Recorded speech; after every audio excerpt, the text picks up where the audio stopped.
voilà la toile la ñuy daal di dugg léegi ànd ci ak madame Thioro Maxu Mandela waaye laataa loolu la ñuy daal di def fast track dara très rapidement Sow Poulo Lune Bo del na moom xam naa ko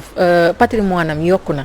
bu ngeen xoolee fan yi lu muy sañse ngeen xam ne patrimoine bi yokku na lu leer laa leen tegal nuyu naa la. Oui, bonjour. Bonjour. Alors, je suis né donc il y a un peu plus de 40 ans. waaw. J'ai fait donc le collège et le lycée en France. J'ai fait donc la fac de droit à la Sorbonne. En France ba tey. Je suis allé à l'école de notaire de Lyon. J'ai fait du droit des successions. ba tey en France. Après, j'ai été faire de la gestion de patrimoine à l'UT de Grenoble. Puis j'ai travaillé dans un cabinet de notaire pendant presque 10 ans, 9 ans et un peu plus et demi. J'ai dû beaucoup trop travailler, surtout pendant que j'étais étudiant. Donc j'ai eu à ramasser un petit peu de sous. Parce que surtout que je ne payais pas de loyer. Puisque j'habitais chez maman Henriette qui m'a toujours soutenu. D'accord léegi ma petite sœur et moi daal da nga liggéey moo tax forcément donc mon patrimoine bi yokk bu weesoo yàlla ak yonent bi ak Serigne Touba maa ngi sant tubaab yi nga xam ne ñoo ma xajal jox ma tuuti xel ba pare jox ma wutal ma xam-xam tuuti ba tey ma ñëw di xeex ak sama réew ñu ngi nekk ci temps Thioro kon maa ngi sant yàlla ak yonent bi fayal naa la aussi yow ni nga nuyu waaw ak say ñaari di gërëm Thioro Maxu Mandela ñi la jàppale Thioro Maxu Mandela j'ai beaucoup d'admiration Thioro sa nawle la évidemment naturellement la petite sama bopp chérie léegi yow dama la ko ñaan si barki Serigne Touba ñu bàyyi Thioro mu liggéey Thioro li muy def rek toile la li muy def nii rek léegi nañ la bàyyi nga daal di la toile très rapidement waay ay ca Thioro bismillah waaw Maram Gueye comme ni nga ko waxee rek ñu daal di profiter daal di dugg ci li nga xam ne moom moo di ci toile bi ndax temps bi may ñu lu bari te xam naa li ñu war a wax tam waaw comme moom monsieur René Charles Fall mu baax moomee daf koy daal di lii rek kon waaw dañuy daal di tàmbale rek te gaawantu waaw dañ koy daal di tàmbale ak li nga xam ne ni rek xew na ni kii barki démb dimanche bi passé ci nguur gi ak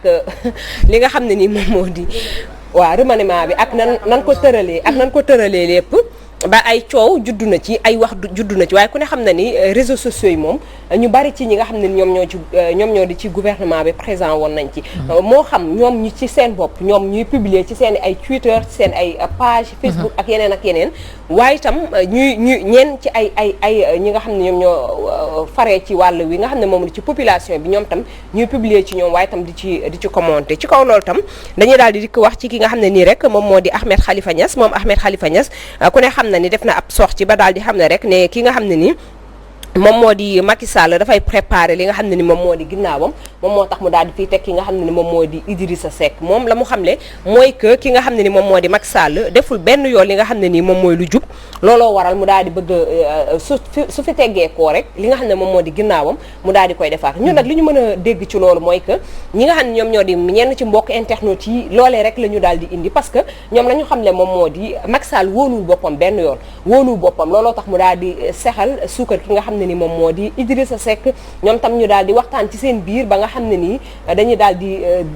dañuy daal di jàll ci ñi nga xam ne nii ñoom ñoo jaar ci kaw ñi nga xam ne ñoom ñoo di population bi ci kaw loolu tam ñi nga xam ne ñoom ñoo di rek internet yi daal nañ koy commenter ca nam leen neexee ñoom lan ñu xamle moom moo di ne rek su fekkente ne moom mi nga xam ne moom moo di Macky Sall ak Idrissa Seck dañoo def seen defin def li nga xam ne ni moom mooy li leen neex ci seen bopp ñoom askan wi ñoom ñoo war a siggi yeewu xoolaat bu baax a baax ana kan la ñuy wóolu kan la ñuy jox bopp ak kan la ñuy jox seeni xob ëllëg si biir parce que nee nañ bu fekkente ne loolu moo am que Macky Sall dafa bëgg bu raxas ginnaaw ba nga xam ne bu fi teggee ko moom ak njabootam du ñu am benn problème nee nañ loolu yàq na ko parce que bu xoolee bu baax a baax na xalaataat ki nga xam ne nii moom moo di maître Abdoulaye Wade ak ñeneen ñoo xam ne nii jaar nañ ci lu nu mel nee na te lu ko soriwul dara moom mi nga xam ne moom moo di seen maître di seen baay moom ci boppam lu ni mel daal na koy dal kon nee nañ population bi Macky Sall ci boppam jaaxalu leen pour ñoom ñu lijjanti ko ba tax na tam ci kaw loolu la ñuy wax Idrissa Seck ku ne xam na ko ci kaw jom fulla ak ngor nee nañ amu ci benn ñoom moom wax nañ ko ba mu dégg ko Idrissa Seck amul jom amul fulla amul ngor ci li nga xam ne ni moom moo di ci ay jëfinam ñoom te li ñu gën a wax mooy que dañoo dem bay dugg ci ay wàllu dereetam dem nañ ci biir commentaire yi bay wax naan est-ce que du dereetu jaam ak ñàkk ngor moom mooy daw ci li nga xam ne ni moom moo di ci yaramam parce que ñoom mënuñu concevoir li nga xam ne ni moom mooy seen défini actuellement comme ni ñu koy waxee ci réseaux sociaux à chaque fois génne dem VAR daal di koy génne laat li nga xam ne ni moom moo di ay vidéo yoo xam ne defoon na ko fi lu yàggul moom Idrissa Seck mu mel ni ki démb sax dafa daal di toog dëggal lu ni mel parce que dellu siwaat na ci li mu waxoon ne carrément moom du xalaatul woon ci àdduna décret présidentiel daal di koy fal benn instance de décision xalaatul woon toog ci et tout mais kat ki nga xam ne ni moom moo di président de la république moom moo ko interpellé mais ñun jàngat bi ñu ciy am mooy que moom Idrissa Seck bi muy wax ku ne xam na ni àndul woon ak li nga xam ne nii moom mooy nam daan def ku ne xam na ni wàllu communication Idi moom chef la ci woon mais gis ngeen ni muy communiquer boobu ba tey rus am na ci kanamam googu leneen ak leneen loo xam ne rek mën nañ koo xalaat ci jëmmam ji am na ci parce que ñi ngay gis sax ñu toogoon ci kanamam ak ci ginnaawam ci moment bi nga xam ne doon na def conférence de presse boobu ñoom ci seen bopp nekkuñu déjà kon man je me demande lan la nit mën a jaayee ngoram à ce point nan la nit mën a def pour mën a askanu lëmm nga bëgg a lëntal seen xel jaar ci loo xam ne nii mënul nekk ba tax na tam ñun fi ñu nga xam ne nii fa la ñuy accentuer mooy que ñi nga xam ne ñoom ñoo di population bi jaar na tey jii ñu daal di yeewu gis nga dootuñu ci sonn di wax instant bii nii la ñu war a yeewu ci la ñu war a xam ana lan kan la ñu war a fal ak kan la ñu war ta fal gis nga nguuru Macky Sall moom nguuru pàccoo la lu raw li Ablaye Wade defoon Macky Sall mi ngi koy def bu baax a baax beneen bi mooy ku ne xam na ni wàllum alal ci moom daal di nañ koy sàcc cam nam waree ministère yi fi jaar yëpp ñun ñoo koy wax te dee ministère bu fi jaar def nga loo xam ne ni tey jii bëggoo ñu xam ko te gis nga ci nii ñu falee paa yi nga xam ne lañ indiwaat maire yi nga xam ne moom lañ indiwaat moom moo war a dakk ci Sénégal puisque même nit yi ngay déggaat ay Idrissa Seck ay Aïssata Tall Sall ay keneen ak keneen ay Samba Ndiobène Ka ñooñu dañoo booy ci sunuy nopp teg nañ leen fi tegati fi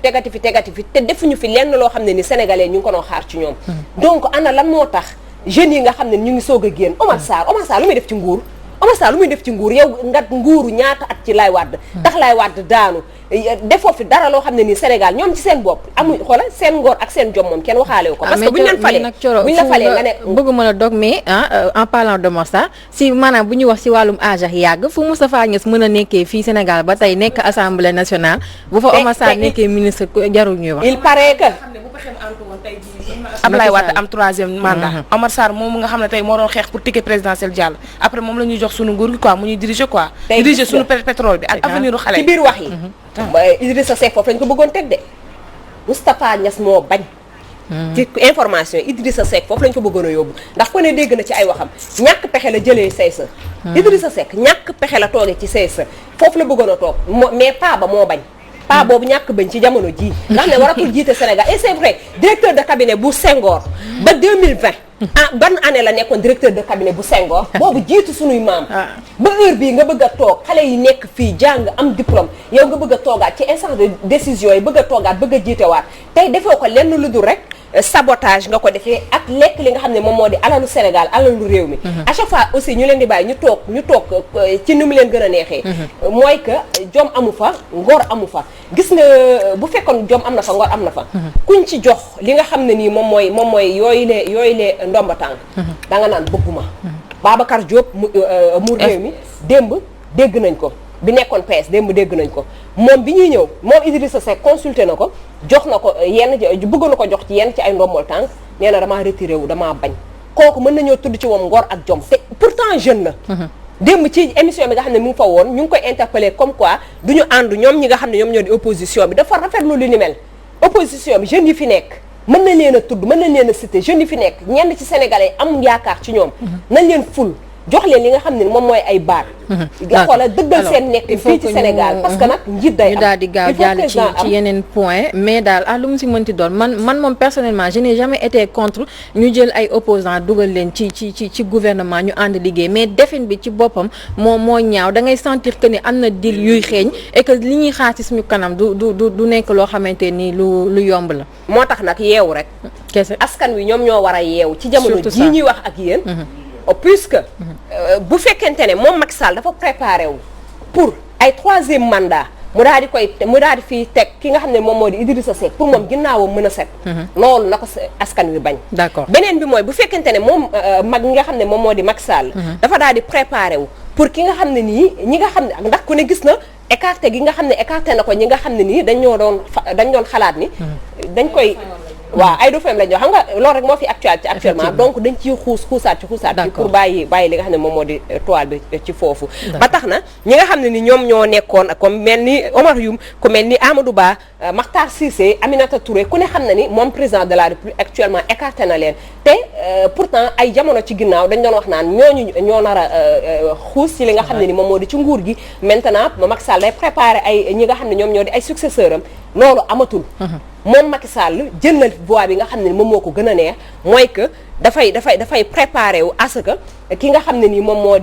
di Idrissa Seck wuutu ko pour que moom mu daal di mën a nekkal li nga xam ne ni moom moo di raxas ginnaawam déjà loolu ci boppam la ñu bëgg a yee askan wi te gis nga toogaay amatul ak toog nii di wax di expliquer amatul fenn nañ nit ñi jóg déjà présent ñoom ci fi ñu ko defee ñoom nañu jógee foofu commencé di leen wan ni carrément li nga xam ne ni moom mooy seen defin mënatul a nekk ci kaw loolu tam gis nañ comme ñi nga xam ne rappeler que ni rek laatoire bi tey benn ponk boobu lay doon mooy wàllum gouvernement bu bees très waaw pour ñi ñuy seetaan mën a comprendre très bien ci foofu lay nekkee mais dañ ciy xuus yeneen fànn bokk na ci ñi nga xam ne nii ñoom ñoo daal di quitter coalition Idy 2019 loolu tam beneen information la am na ci ñoo xam ne nii dañoo quitter coalition Idy 2019 buñ ko quitter tam bokk na ci ñoo xam ne nii seeni début dañoo àndoon ak Idrissa Seck ci réew mi ñooñu am na ñu bari ñoo xam ne seqeeku nañ ci li nga xam ne moom moo di ci coalition boobu waaye tamit ñi nga xam ne dañoo jëloon ak seeni mouvement ak seeni association dem bootu ci Idy 2019 ñoom tamit am na ci ñoo xam ne nii daal dinañuy seqeeku ci boobule coalition parce que ànduñu ak ki nga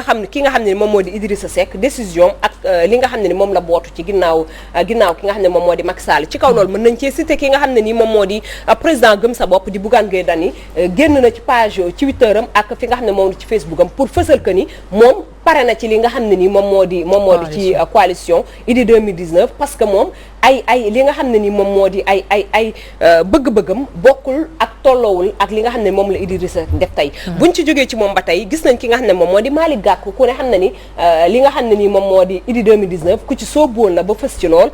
ci 2019 li nga xam ne ni Idrissa Seck demoon na ko ci élection yi moom tam daal dinay jël li nga xam ne moom moo di ay décision que moom grand parti dootul seey ci fi nga xam ne moom moo di ci Idy 2019 parce que ànduñu ak ki nga xam ne ak li nga xam ne moom moo di décision bi mu jël pour bootu ci ginnaaw ki nga xam ne moom moo di Macky Sall ku mel ni Babacar Diop ku ne gis na ko actuellement mi ngi occupé li nga xam ne moom moo di télévision ak émission yi ngir fësal li nga xam ne ni moom moo di génnam ci fi nga xam ne ni moom moo di ci réew mi ak feneen ci biir ci digganteem ak ki nga xam ne ni moom moo di ki nga xam ne moom moo di Idrissa Seck ba tax na gis nga loolu dafa doon loo xam ne ni ñun askan wi dañ ko war a fësal te it dañ ko war a lu ñu war a rafetlu la puisque gën leen a ñaax bi mooy wan leen ne yéen ci seen bopp war ngeen a mën a seen bopp te bàyyi ñi nga xam ne ñoom ñooy woowee seen bopp homme d'état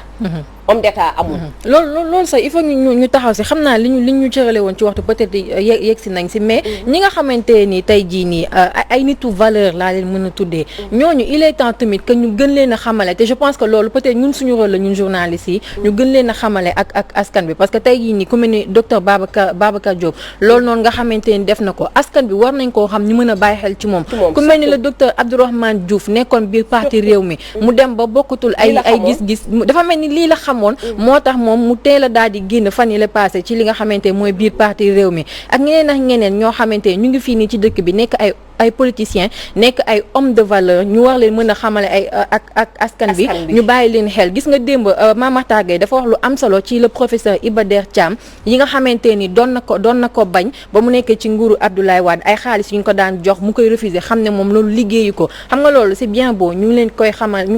askan bi ca nit ñi ba ñuy dund askan bi tamit ñu war a mën a tirer ay leçons bu baax a baax ci def yi nga xamante jamono ji mi ngi am Aïcha.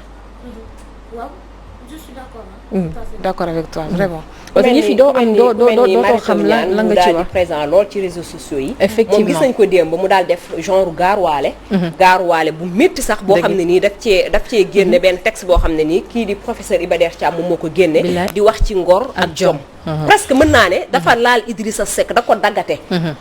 ba mu sew parce que li mu wax ci texte bi yëpp boo ko xoolee nekkul ci Idrissa Seck parce que Idrissa Seck moom tagg na boppam ba pare tagg na boppam am na fu mu féete ba